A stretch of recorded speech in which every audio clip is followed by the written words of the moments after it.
मी माझ्या काका काकूकडे पुण्यात जॉबसाठी गेलो. 1 रूम असल्यामुळे आम्ही एकाच खोलीत झोपलो होतो. काकू काकाने मला लहान समजून दोघांच्या मध्यभागी झोपवले. पुढे जे झाले ते मी तुम्हाला व्हिडिओमध्ये सांगणार आहे. शेवटपर्यंत नक्की बघा, मजा येईल. माझं नाव साहिल. वयाची 20 वर्ष नुकतीच पूर्ण झाली होती आणि हातात पदवीचं प्रमाणपत्र होतं. गावात राहून शिक्षण पूर्ण केलं होतं, पण मनात स्वप्न मात्र पुण्याच्या टेकड्यांसाठी उंच होती. गावात राहायचं तर शेती किंवा एखादी छोटी नोकरी, पण मला कॉर्पोरेटर जगाचं स्वतःचं स्थान निर्माण करायचं होतं. घरात 5 काका, पण पुण्यात राहणारा माझा सगळ्यात लहान काका संतोष हा माझा आदर्श होता. काकाचे लग्न झाले तेव्हा मी 7वीत होतो. अलका काकू पहिल्यांदाच घरात आली तेव्हा ती एखादी नवी नवरी कमी आणि माझी मैत्रीण जास्त वाटत होती. काका तिला पुण्यात घेऊन जाण्यापूर्वी ती 2-3 वर्ष गावीच होती. तेव्हा ती माझा अभ्यास घ्यायची. काकू दिसायला भरगच्च आणि रंगाने उजळ होती. तिचं बोलणं फटकं होतं, पण माझं तिचं सूत छान जमलं होतं. गावाकडच्या भाषेत ती चडपट बोलकी होती, पण माझ्यासाठी ती एक मार्गदर्शक होती. काका तिला घेऊन पुण्याला गेले आणि आमचा संपर्क फक्त सणावारापुरता उरला. 7 वर्ष त्या दोघांना मुलबाळ नव्हतं, पण अखेर देवाची कृपा झाली आणि 8 वर्षापूर्वी त्यांना मुलगा झाला. त्याच काळात माझं ग्रॅज्युएशन पूर्ण झालं. आईवडिलांनी काकांकडे गळ घातली, साहिलला पुण्याला घेऊन जा, तिथे त्याला चांगला जॉब लागेल. काका एके दिवशी गावी आले आणि मला घेऊन पुण्याला गेले. गाडीत बसताना आईने काकूच्या नावाने डबा दिला आणि काकूला फोन करून सांगितलं, साहिलची जबाबदारी आता तुझ्यावर आहे, त्याला नीट सांभाळ. काकूनेही मोठ्या मनाने हो म्हटलं. पुण्यात पोहोचलो तेव्हा रात्रीचे 8 वाजले होते. काकांच्या 1.5 खोलीच्या घराचं दर्शन झालं तेव्हा थोडा धक्का बसला. 12x10चा हॉल आणि छोटीशी मोरी असलेलं किचन. साहिल, पुण्यात राहणं महाग आहे रे, सध्या इथेच ॲडजस्ट करू, काका म्हणाले. काकूने माझं स्वागत उत्साहाने केलं. ती पूर्वीपेक्षा अधिकच भरदार आणि प्रसन्न दिसत होती. आईपणाच्या तेजामुळे तिचं सौंदर्य अधिकच खुललं होतं. सुरुवातीचे 10-15 दिवस खूप आनंदात गेले. मी दिवसभर शहरात फिरायचो, नोकरीचे अर्ज भरायचो आणि संध्याकाळी काकूसोबत गप्पा मारायचो. पण एका गोष्टीची मला जाणीव झाली होती, काका आणि काकू यांच्यात आता पूर्वीसारखं मोकळं बोलणं नव्हतं. काका दिवसभर कामाच्या व्यापात असायच्या आणि रात्री घरी आल्यावर थकून जायचा. काकूची फटकळ जीभ आता काकावर जास्त चालू लागली होती. काका मात्र शांत राहायचा. मला वाटायचं की 7 वर्षानंतर मूल झाल्यामुळे आणि जबाबदाऱ्या वाढल्यामुळे ते तणावाचे वातावरण असेल. त्या रात्री घरामध्ये थोडा उकाडा होता. आम्ही तिघही हॉलमध्ये अंथरूण टाकून झोपलो होतो. काका काकू भिंतीच्या बाजूला आणि मी दरवाजाच्या बाजूला. मध्ये 8 महिन्याचा छोटा बाबू झोपला होता. मला वाटलं होतं की ही एक साधी रात्र असेल, पण निसर्गाच्या हाकेमुळे, लघवीच्या जाणीमुळे रात्री 1 वाजता माझी झोपमोड झाली आणि तिथूनच सुरू झाला तो कुजबुजीचा सिलसिला, ज्याने माझ्या आयुष्यात एक वेगळंच वादळ निर्माण केलं. रात्रीची शांत निवांत 1 वाजून गेले होते. सगळीकडे शांतता पसरली होती. मी साहिल चादरीकडे शांतपणे झोपलो होतो, पण माझ्या पोटात अचानक एक तीव्र कळ आली. मला लघवी तुंबल्याची जाणीव झाली आणि त्यामुळे माझी झोपमोड झाली. नाईलाजाने मला उठावं लागणार होतं, पण त्या क्षणी माझ्या कानावर कुजबुजीचे शब्द पडले. अहो, काय करताय, जरा धीर धरा की. आपल्या बाजूला एक जवान मुलगा झोपलाय, त्याचं तरी भान ठेवा. तो उठला म्हणजे सगळी पंचायत होईल. माझ्या अलका काकूंच्या दबक्या आवाजातील कुजबुज माझ्या कानावर पडली. मी कान टवकारले. अगं, असं काय करतेस, रात्रीचे 1 वाजले, झोपला असेल तो, कशाला उठतोय तो आता. खूप दिवस झाले माझा उपवास चालू आहे, आता सहन नाही होत, लगेच उरकतो. हा आवाज आमच्या काकांचा होता. त्यांच्या आवाजात अधीरता आणि आजोबा स्पष्ट जाणवत होतं. तुम्ही सांगून काही ऐकणार नाही, स्वतःच नेहमी खरं करता. माणसाने इतकं पण होऊ नये. त्याने ऐकलं किंवा पाहिलं तर काय होईल याचा तरी विचार करा. काकूंच्या आवाजात चीड आणि वैताग स्पष्ट जाणवत होता. अगं काय तू पण एवढं काय घाबरतेस? त्याला काय आहे? पटकन करू ना. काका आजर्व करत बोलला. अहो काय कळणार आहे म्हणजे काय? 20 वर्षाचा मुलगा आहे तो, 20 महिन्याचा नाही. म्हणे त्याला काय कळते? खरंच काही अक्कल नाही तुम्हाला. काकू परत चिडून बोलली. ते मला काही माहीत नाही. मला पाहिजे आता. 15 दिवस झाले परेशान आहे. आता नाही धीर धरू शकत. आटपतो. काका निर्चयाने बोलला. ठीक आहे, करा तुमच्या मनासारखं. सांगून ऐकणार नाही तुम्ही. काकूने हार पत्करत आपला विरोध थांबवला. हा सगळा संवाद मी चादरीच्या आतून ऐकत होतो. खरं तर मी एवढ्या रात्री कधी उठत नाही. नव्हे, मला कधी जागच येत नाही. पण आज अचानक लघवीच्या जाणीवेमुळे माझी झोपमोड झाली असावी. काका काकूचा संवाद बंद झाल्यामुळे मी अजून सावध झालो. क्षणात मला कापडाची सळसळ आणि शरीराची चोख जाणवू लागली. 10-15 सेकंदामध्ये मला जोरदार श्वास आत बाहेर होण्याचा आवाज येऊ लागला. मी समजून गेलो काय चालू होतं ते. मध्ये दबक्या आवाजातील हो हो अशी उद्गार येऊ लागले. थोडासा कन्यांचा आवाज पण येऊ लागला. माझ्यासाठी हे सगळं नवीन होतं. काय करावं तेच कळत नव्हतं. काय चाललंय हे पाहण्यासाठी खूप उत्सुकता होती, पण पाहू शकत नव्हतो. माझी पाठ त्या दोघांकडे असल्यामुळे मी जर पाहण्याच्या इच्छेने वळलो असतो तर ते दोघं सावध झाले असते. नाईलाजाने मी फक्त कानाने ऐकत राहिलो. अचानक हो आह असा आवाज आला. हा आवाज काकूचा होता. आधी नको नको बोलणारी काकू बहुतेक रंगात आली होती. कसं वाटते? मजा येते ना? काकाने विचारलं. गप्प बसा. तुमच्या जिभेला काही हाड आहे की नाही? पटकन आवरा पाहू. सगळीच पंचायत होईल. काकूने परत तिचा नाटकी विरोध चालू केला. काय तू पण स्वतः एन्जॉय करणार तर नाहीच आणि दुसऱ्याला पण नाही करू देणार. काका तक्रारीच्या स्वरात बोलला.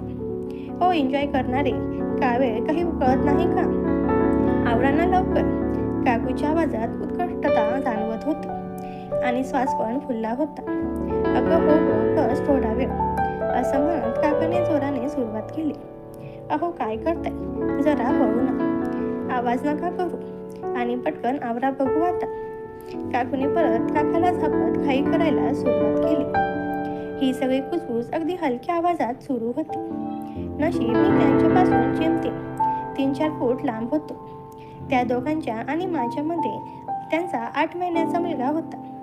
अंतर जास्त नसल्या कारणाने मला सगळं काही अगदी क्लिअर ऐकायला येत होतं. आता दोघांचे पण श्वास फुलले होते.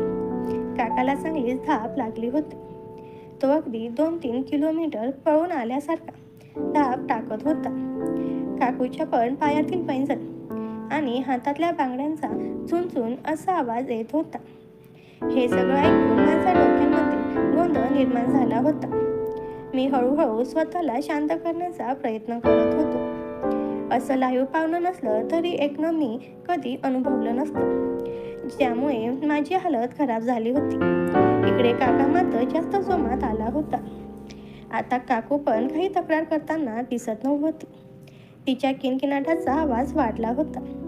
काकूसोबत तिच्या पण तोंडातून दबक्या गप्पा निघत होत्या. फरक एवढाच होता की काका जरा जास्तच मोठ्याने बोलत होता, तर काकूने अशा अवस्थेमध्ये पण त्यावर अंकुश ठेवला होता. दोघांच्या पण वाढलेल्या श्वासांमुळे जाणवत होतं की काका आता जायला आला होता आणि ते खरंच होतं. 1-2 मिनिटांमध्ये काका बोलला. झोप येते, कुठे झोपू? कुठं पडू म्हणून काय विचारताय? काकू धाप टाकत बोलली. आतमध्ये झोपा, अंतरून खराब करू नका. काकूने असं बोलताच काका झोपायला लागला.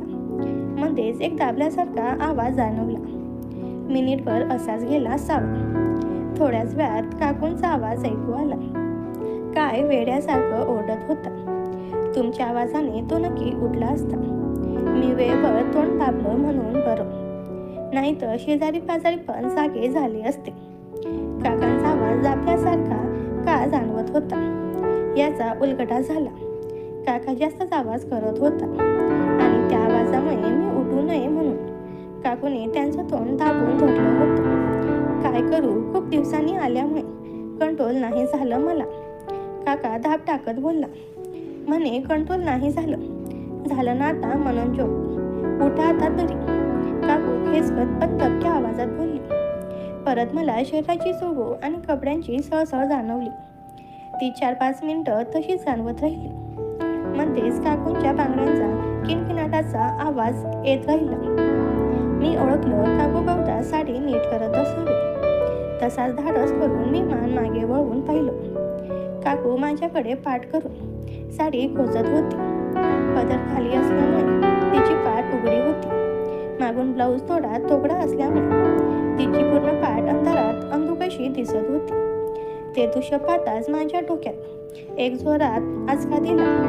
मी नीट पाहिलं. ती काहीतरी उचलण्यासाठी उजव्या बाजूला थोडी वळून वाकली. तेव्हा मधून मला तिचा उजवा गाल दिसला. माझ्या लक्षात आलं की ती तिची कवर घेण्यासाठी झुकली होती. उचलून तिने आधी सरळ केली आणि मग आधी डावा पाय उचलून त्यात घातला, नंतर उजवा पाय. नंतर तिने वर सरकवली. नीट बसावी म्हणून तिने साडीवरून थोडी ॲडजस्टमेंट केली आणि तसं करताना तिच्या इलॅस्टिकची स्किनवर आपटून चापटून चटचट असा 2-3 वेळा आवाज आला. हे सगळं पाहून, खरं तर ऐकून, माझं अंशतः पाहून माझा जीव कासावीस झाला होता. कधी एकदा राग काढतो असं झालं होतं. सगळं व्यवस्थित झाल्यावर तिने काकाकडे नजर टाकली तर तो आता घोरायला लागला होता. काकूने मानेला झटका देत हलक्या आवाजात बोलली. स्वतःचं झालं की झालं. दुसऱ्या माणसाचा विचारच करायचा नाही. एवढं बोलून ती माझ्याकडे वळायला लागली. तसं मी सावध होत सरळ झोपलो. नंतर काय झालं माहीत नाही, पण काकूचा पण काही वेळाने लयबद्धपणे हळूवार घोरण्याचा आवाज येऊ लागला. मी ओळखलं. काकू पण झोपी गेली होती.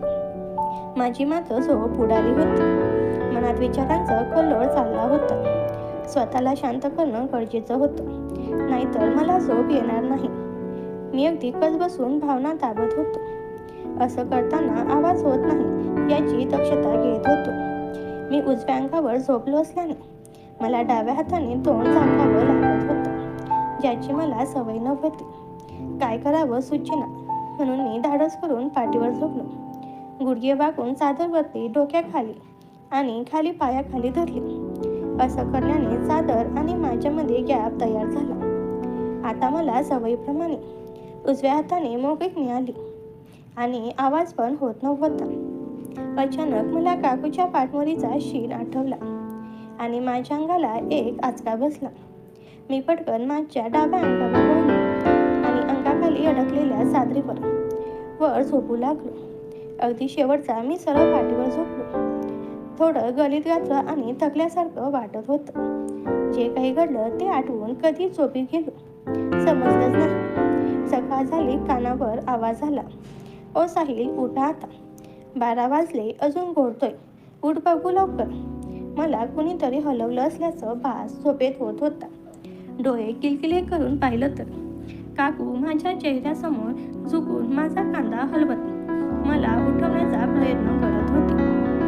12 वाजलेत असं काकूने बोलताच मी धडपडून उठलो आणि समोरच्या भिंतीवर लावलेल्या घड्याळाकडे पाहिलं. 8:30 वाजले होते. मी थोडा गोंधळून काकूकडे पाहिलं तर ती खळखळून हसायला लागली. मी समजून गेलो काकू माझी टांग खिचते. काय काकू, सकाळी सकाळी मीच भेटलो का? मी जरा चिडून पण हसत बोललो. मग एवढं काय घोडे पेचके झोपला होतास? 8:30 वाजले तरी डोळे उघडे नाही. अशी कोणती परी आली होती स्वप्नात ते तरी सांग, काकूने मला चिडवत विचारले. परी स्वप्नात यायला आमचं नशीब कुठं एवढं चांगलं आहे. गरीब माणसं आम्ही. बरं काका कुठे आहेत?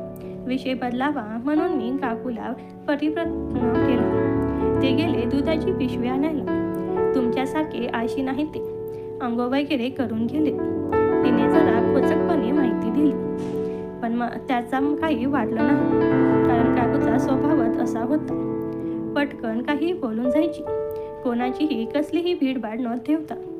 बरं समजलं. आता आम्हाला काही कामच नाही तर काय करू? मी थोडासा भोळा न उदास चेहरा करत विचारलं. काही नका करू. पाणी तापले गॅसवर. अंघोळ करून चहा घ्या. काकू किचनकडे वळत बोलली. तसं मला साडीवरून तिच्या परगच्छ देहाचं दर्शन घडलं आणि मला रात्रीचा सीन आठवला. खरं तर माझ्या मनात काकूबद्दल कधीच असले विचार आले नव्हते. ती नेहमी माझ्यासोबत अगदी क्लोज फ्रेंडप्रमाणे राहायची, वागायची.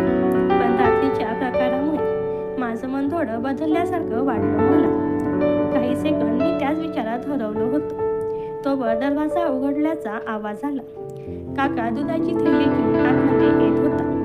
माझ्याकडे पाहत एक मंद स्मित देत मला विचारलं, झाली का झोप?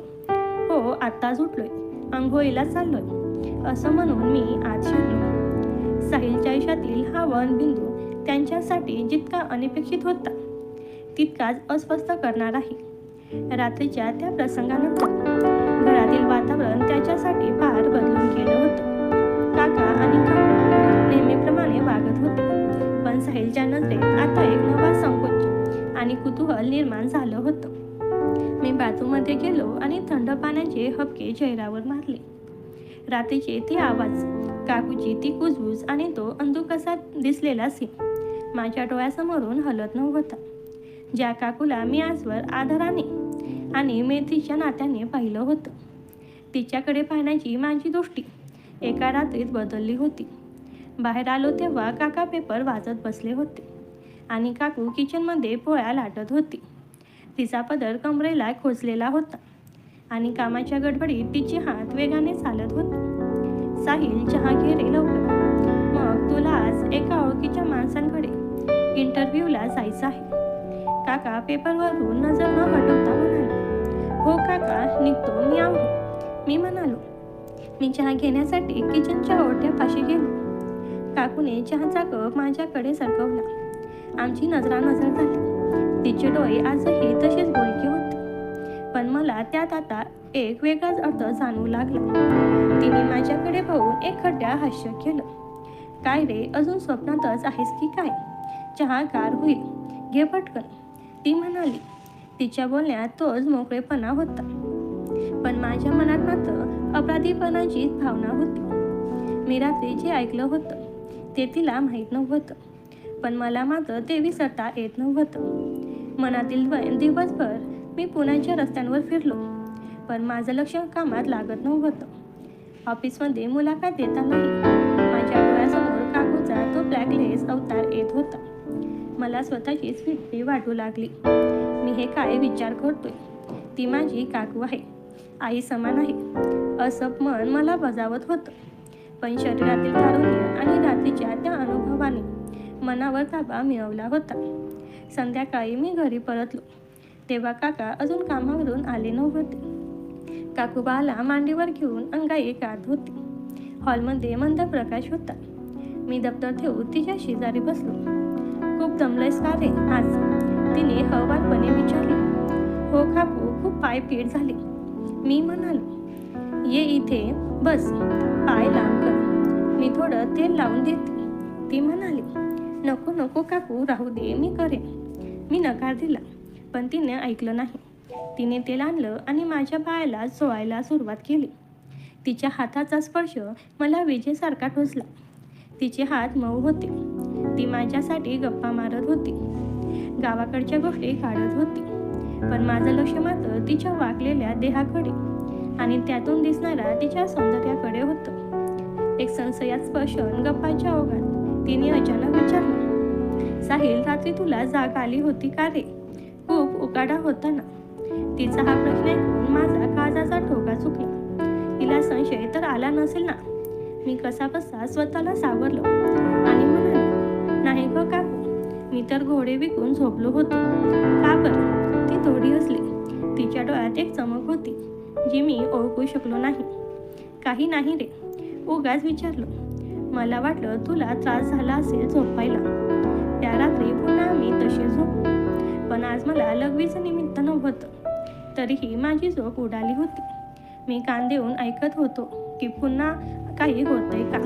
घराची ती दीड खोली आता मला खूप लहान वाटू लागली होती, जिथे गुपित लपवणं अशक्य होतं. त्या रात्री पुन्हा तोच उकाडा जाणवत होता. काका कामावरून दमून आले होते आणि पडल्या घोरू लागले होते, पण आज माझी झोप उडाली होती. रात्रीचा तो प्रसंग आणि सकाळी काकूने मारलेली ती मिश्किल टाळी यामुळे माझ्या मनात विचारांचे काहूर माजले होते. बामध्ये शांत झोपलं होतं. काकू मात्र अस्वस्थ असल्यासारखी वाटत बदलत होती. अचानक मला तिच्या बांगड्यांचा हळूवार आवाज आला. मी डोळे गच्च मिटून झोपल्याचे नाटक केले, पण माझे सर्व लक्ष तिच्या हालचालींकडे होते. काकू हळूच उठली आणि पाणी पिण्यासाठी किचनमध्ये गेली. अंधारातही तिची ती भरगच्च आकृती मला स्पष्ट जाणवत होती. पाणी पिऊन परत येताना ती माझ्या जवळ थांबली. मला वाटलं ती मला ओलांडून पलीकडे जाईल, पण तसं झालं नाही. तिने हळूच खाली झुकून माझ्यावरतीची चादर नीट केली. असं करताना तिच्या शरीराचा होता स्पर्श आणि तिचा तो विशिष्ट सुगंध माझ्या नाकाला स्पर्शून गेला. तिने दबक्या आवाजात स्वतःशीच पुटपुटली, हा मुलगा पण ना झोपेत पूर्ण चादर अंगावर टाकून झोपतो. ती पुन्हा झोपण्यासाठी खाली बसली, पण यावेळी तिने जागा बदलली होती. ती काकांच्या बाजूला न झोपता बाळांच्या आणि माझ्या बाजूला थोडी सरकून झोपली. आता आमच्यातलं अंतर फक्त काही इंचाचं उरलं होतं. काकांचा घोरण्याचा आवाज वाढला होता.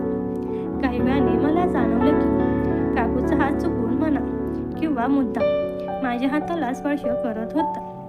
मी हालचाल न करता तसाच पडून राहिलो. माझं हृदय इतक्या जोरात धडधडत होतं की मला वाटलं तिला ऐकू येईल. अचानक काकूने कुजबुज केली, साहिल जागा आहेस का? मी उत्तर दिलं नाही. मला भीती होती की जर मी बोललो तर माझा आवाज थरथरेल, पण तिने पुन्हा विचारलं, जागा आहेस ना तू? तुझं श्वास घेणं सांगतंय तू झोपलेला नाहीस. मी नाईलाजाने डोळे उघडले. अंधारात तिचे डोळे चमकत होते.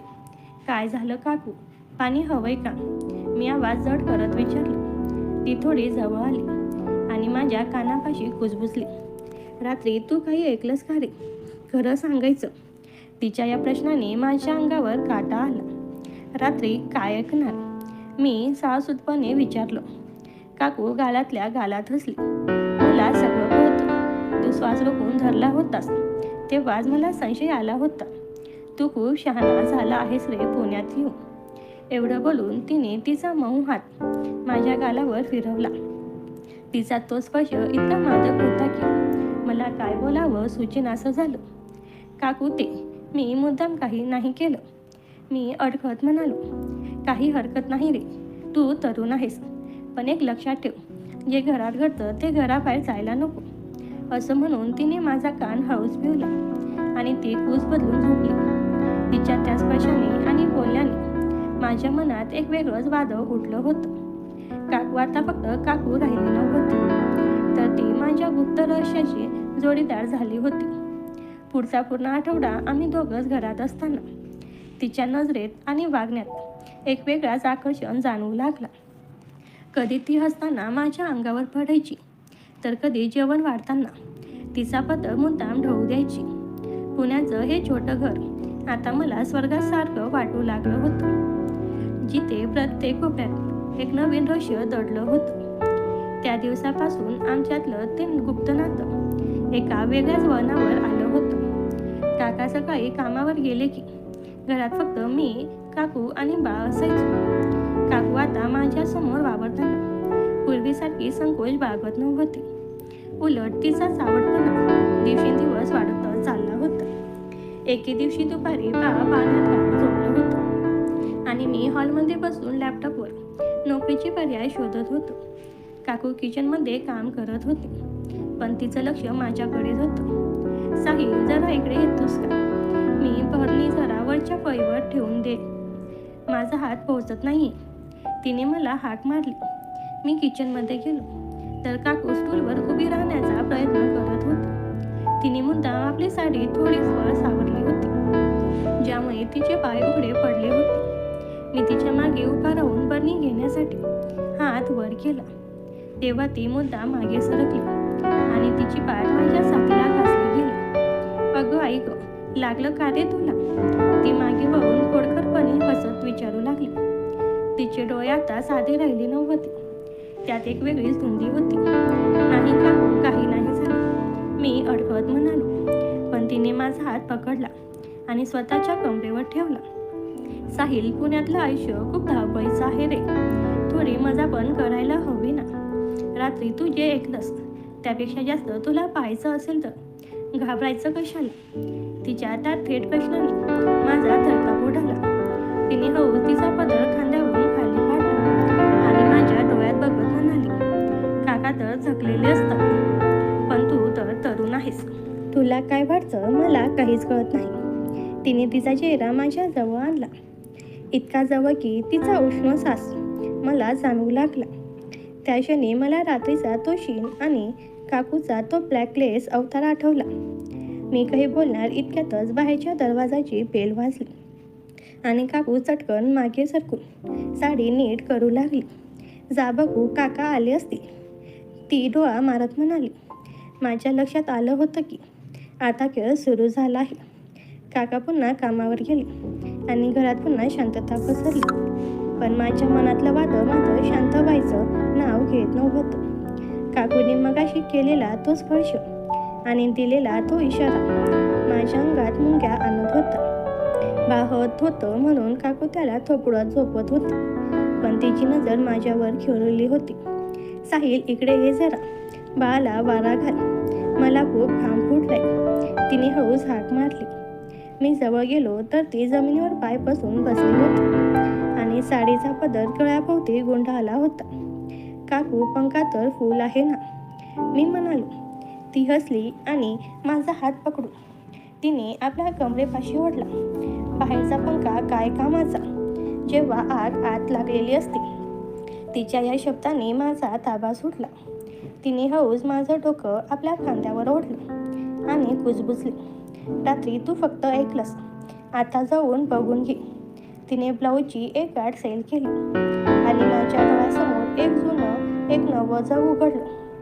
तिचा तो भरगच्च देह आणि अंगाला येणारा तो मादक दर्व मला वेड लावत होता. काकू, काका आले तर? मी घाबरत विचारलं. ते संध्याकाळपर्यंत येणार नाही आणि बाळ गाढ झोपलंय, तू फक्त लक्ष ठेव, असं म्हणत तिने मला अधिकच जवळ घेतलं. तिच्या हातांचे मऊ स्पर्श माझ्या पाठीवर फिरू लागले आणि माझ्या मनातली भीती आता पूर्णपणे विरघळली होती. तिने साडीचा बदल पूर्णपणे खाली पाडला आणि मला आपल्या मिठीत घेतलं. तू किती दिवस स्वतःला रोखून धरणार होतास? मला माहिती होतं तू त्या रात्री जागाच होतास, ती माझ्या कानाची चावा घेत म्हणाली. तिची ती फटकळ जीभ आता माझ्या मानेवर फिरत होती. मीही हळूहळू सावरलो आणि तिच्या कमरेभोवती हात आवरले. तिने एक दीर्घ श्वास घेतला आणि तिचे डोळे धुंदीत मिटले गेले. पुण्याच्या त्या 3 खोलीत आता फक्त 2 श्वासाचा वेग वाढला होता. बाहेरचा जगाचा विसर पडला होता आणि एका गुप्त नात्याचा श्रीगणेशा झाला होता. काकू आता फक्त माझी मार्गदर्शक नव्हती, तर ती माझ्या तारुण्याच्या पहिल्या अनुभवाची सोबती झाली होती. आमचा हा लपंडाव आता रोजचाच होणार होता याची मला खात्री पटली होती. त्या दुपारी घराचं वातावरण पूर्णपणे मादक झालं होतं. काकूने मला जवळ ओढताच माझ्या मनातली उरली-सुरली भीतीही पळून गेली. साहिल, गावाकडचा भोळेपणा आता पुण्यात सोडून दे. इथे जगणं आणि मजा करणं दोन्ही महत्त्वाचं आहे, असं म्हणत तिने मिश्किलपणे माझ्याकडे पाहिलं. तिने उठून किचनचा दरवाजा ओढून घेतला आणि माझ्याकडे वळून साडीचा खालचा भाग थोडा वर सरकवला. मगाशी बर्निंग काढताना तू खूप काही बघण्याचा प्रयत्न करत होतास ना, आता बघून घे, असं म्हणत तिने आपली हालचाल वाढवली. तिच्या त्या भरत्या मांड्या आणि साडीच्या गळ्यांमधून दिसणारी ती उजळ त्वचा पाहून माझ्या तोंडाला कोरड पडली. मी पुढे होऊन हळूच तिच्या कमरेला हात घातला, तर तिने जोरात श्वास घेतला. अरे बापरे, तू तर मोठा खेळाडू निघाला का? ती दबक्या आवाजात हसली. तिने माझा हात धरून हळूच आपल्या पोटावर फिरवला आणि मग हळूच खाली नेला. तिथे असलेला इलेक्ट्रिकचा चटचट आवाज झाला, अगदी तसा जसा त्या रात्री मी ऐकला होता. काकू, तू खूप सुंदर दिसतेस, मी तिच्या कानाशी कुजबुजलो. तिने मला अतिशय जवळ घेतलं आणि तिची ओढणी माझ्या गळ्याभोवती टाकून मला स्वतःकडे ओढलं. आमची चेहरे आता एकमेकांच्या खूप जवळ होते.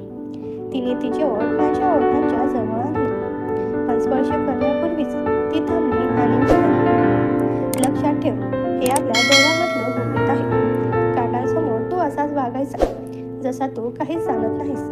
मी होकारार्थी मान डोलावली आणि तिच्या मऊ गालांचा पापा घेतला. तिने आपले हात माझ्या शर्टाच्या बटनांवर फिरवायला सुरुवात केली. एकामागून एक बटन उघडताना तिची नजर माझ्या छातीवर खिळली होती. पुण्यात आल्यावर तुझी बॉडी पण सुधारली आहे असं म्हणत तिने आपल्या हाताने माझ्या शरीराला स्पर्श केला. बाहेर पावसाची रिपरिप सुरू झाली होती. जणू निसर्गही आमच्या या गुप्त भेटीला साथ देत होता. बा पाण्यातलं हल्लं तसं ती क्षणभर थांबली. पण ते पुन्हा शांत झोपल्यावर तिने आपला मोर्चा पुन्हा माझ्याकडे वळवला. आता आमच्यात कोणतंही अंतर उरलं नव्हतं. तिने मला जमिनीवर टाकलेल्या चटईवर ओढले आणि स्वतः माझ्या अंगावर झुकली. त्या क्षणी मला जाणवलं की पुण्यातलं माझं करिअर सुरू होण्याआधीच माझ्या आयुष्यातलं हे सर्वात रोमांचक प्रकरण सुरू झालं होतं. आमच्या या जोडत्या रोमांसमध्ये आम्ही इतके हरवून गेलो होतो की बाहेरच्या जगाचा भानच उरलं नव्हतं. काकूने चहाचा कप खाली ठेवला आणि पुन्हा एकदा माझ्या जवळ येत माझ्या शर्टची बटन लावायला सुरुवात केली. उद्या काका ऑफिसला गेले की लवकर आवरून ठेव, मग आपण. तिचं वाक्य अर्धवटच राहिलं. अचानक बाहेरच्या लोखंडी दरवाजाचा कर्कश आवाज झाला आणि पाठोपाठ कुणीतरी जोरात बेल वाजवली. आमच्या दोघांच्याही काळजाचा ठोका चुकला. बापरे, हे इतक्या लवकर कसे आले? काकूंचा चेहरा भीतीने पांढरा पडला. तिने एका झटक्यात आपली साडी सावरली आणि विखुरलेले केस नीट केले. मी घाबरून भिजून उभा होतो. साहिल गपचप हॉलमध्ये जाऊन लॅपटॉप उघडून बस. जा लवकर, तिने मला हलका धक्का दिला. मी धावतच हॉलमध्ये गेलो आणि लॅपटॉप सुरू केला. पण माझे हात थरथरत होते. काकूने दरवाजा उघडला तर समोर काका उभे होते. त्यांचा शर्ट पावसामुळे पूर्ण ओला झाला होता आणि चेहरा रागाने लालबुंद झाला होता. काय झालं हो आज इतक्या लवकर? काकूने आवाज सावरत विचारला. काका काहीच न बोलता थेट आत आले आणि त्याने रागाने ऑफिसची बॅग सोप्यावर फेकली. त्या साहेबाशी भांडण झालं माझं. नोकरी सोडली मी. आता बघावं लागेल काय करायचं ते. काका जोरात ओरडले. माझं लक्ष काकूंकडे होतं, पण काकूंच्या हालचालीकडे माझं जास्त लक्ष गेलं. घाईघाईत साडी सावरताना तिने ब्लाऊजची वरची गाठ नीट बांधली नव्हती. ही काकांच्या नजरेपासून जेमतेम वाचली होती.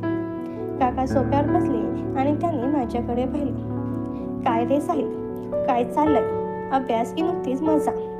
त्यांच्या आवाजात एक संशय होता की फक्त राग, हे मला कळलं नव्हतं.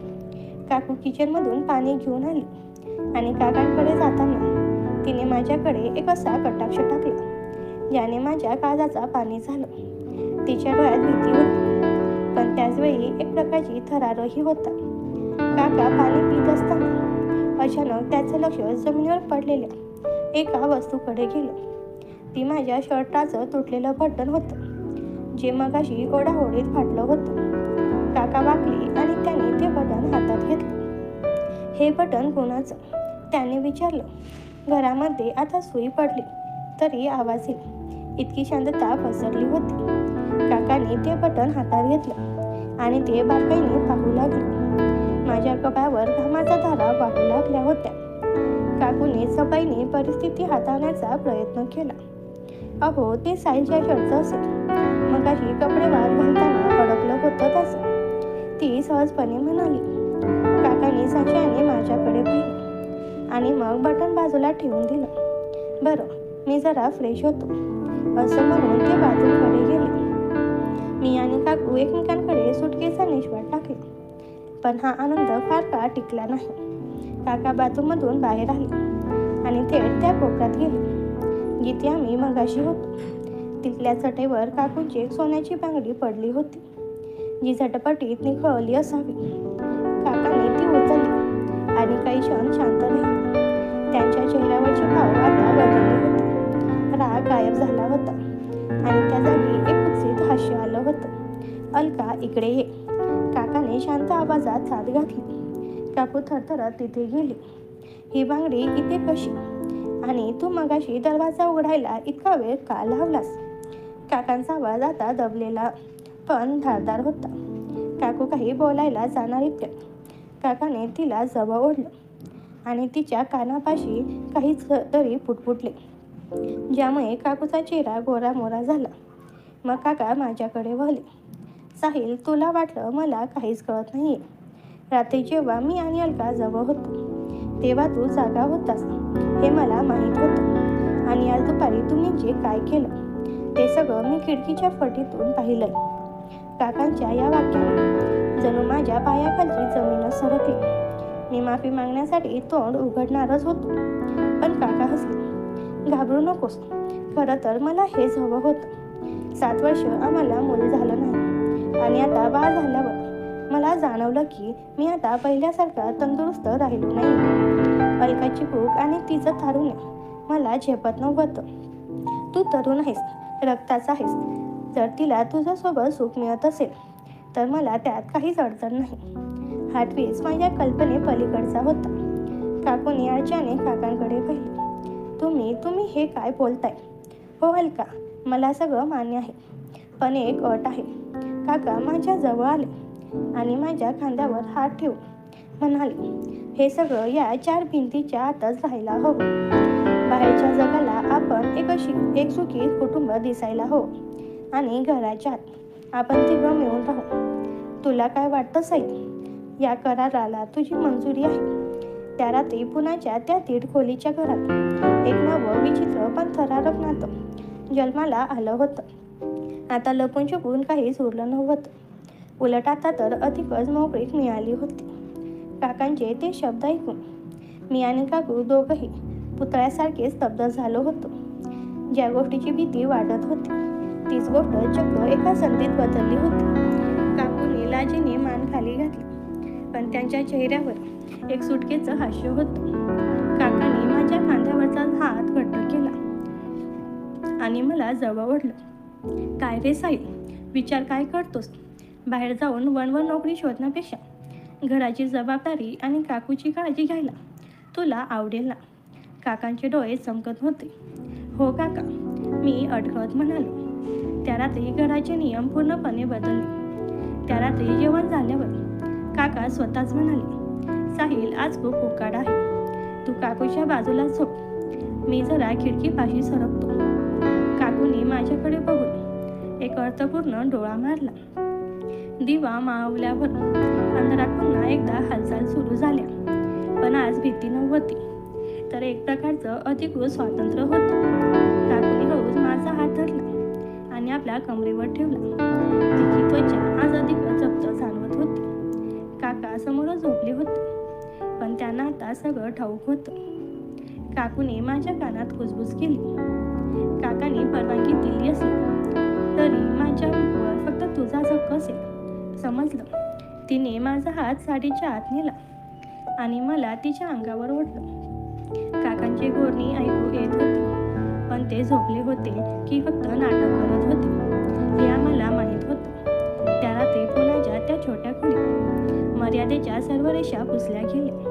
काकूंच्या बांगड्यांचा आवाज आणि श्वासांचा वेग पुन्हा वाढला, पण यावेळी त्याला काकांच्या संमतीची जोड होती. साहिलचा आता पुण्यातला प्रवास फक्त करिअरपुरता मर्यादित नव्हता, तर तो एका अनोख्या कौटुंबिक रहस्याचा मुख्य भाग झाला होता. काकांच्या त्या अजब संमतीने आमच्या आयुष्यातील सर्वच बंधने एका क्षणात तुटली होती. आता लपून छपून करण्यासारखं काहीच उरलं नव्हतं. उलट आता तर एक प्रकारची स्पर्धा सुरू झाली होती. रात्रीचे 10 वाजले होते. काकाने स्वतःहून घराचा मुख्य दरवाजा आतून घट्ट लावून घेतला होता आणि खिडकीचे पडदे ओढले. साहिल, आता तू बरकाना आहेस, या घराचा कणा आहेस, असं म्हणत काकाने माझ्या हातात एक ग्लास थंड सरबत दिलं आणि ते स्वतः गॅलरीत जाऊन बसले. काकू आज खूपच वेगळी दिसत होती. तिने साडी बदलून एक पातळशी नायलॉनची साडी नेसली होती, ज्यातून तिची कांती उजळून निघत होती. तिने किचनचं काम आपटलं आणि ती हॉलमध्ये आली. काका बाहेर असल्याचं पाहून तिने थेट माझ्या मांडीवर येऊन बसकन मारली. तिचे हात माझ्या गळ्याभोवती पडले आणि तिने आपला चेहरा माझ्या चेहऱ्याजवळ आणला. काकाने सांगितलं म्हणून नाही, तर मला स्वतःला तू हवा आहेस, ती मादक सुरात कुजबुजली. तिने साडीचा पदर खांद्यावरून घोळू दिला आणि माझ्या हाताला धरून आपल्या कमरेच्या वळणावर फिरवू लागली. बाहेर पावसाची रिपरिप सुरू होती आणि आत आमच्या श्वासांची उष्णता वाढत होती. काकूने हौस तिचं ब्लाऊज सैल केलं आणि मला जवळ खेचलं. त्या रात्री पहिल्यांदाच मी तिला पूर्णपणे अनुभवत होतो. तिचे ते भरदार अवयव, तिचा तो उष्ण श्वास आणि तिची ती चढबड करणारी जीभ आता फक्त माझी मुके घेत होती. मध्येच काका गॅलरीतून आत आले.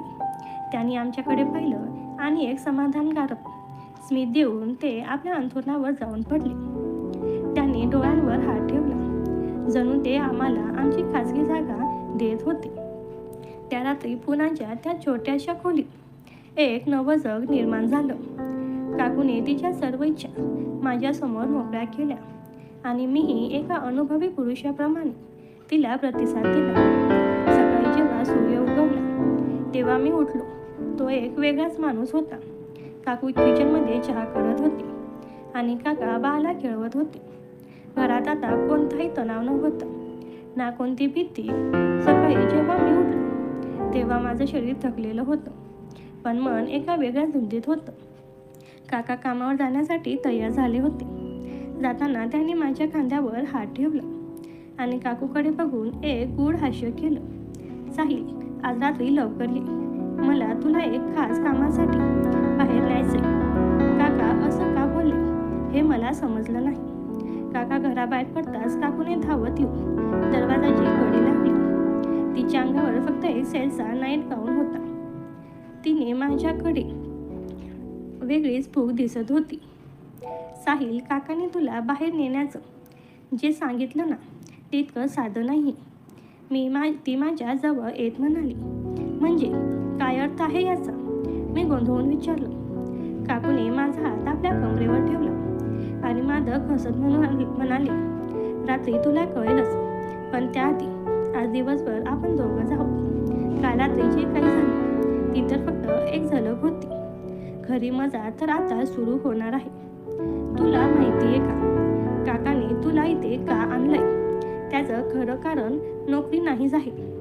तिचे हे वाक्य ऐकून माझे पाय लटपटले. काकूला नक्की काय म्हणायचं होतं? काकाचा प्लॅन नक्की काय होता? आणि या 1.5 खोलीच्या घरात अजून कोणती गुपित दडलेली होती? मित्रांनो, पुढे काय झाले हे तुम्हाला पुढच्या व्हिडिओमध्ये सांगणार आहे. त्यासाठी कमेंटमध्ये भाग 2 लिहा. धन्यवाद.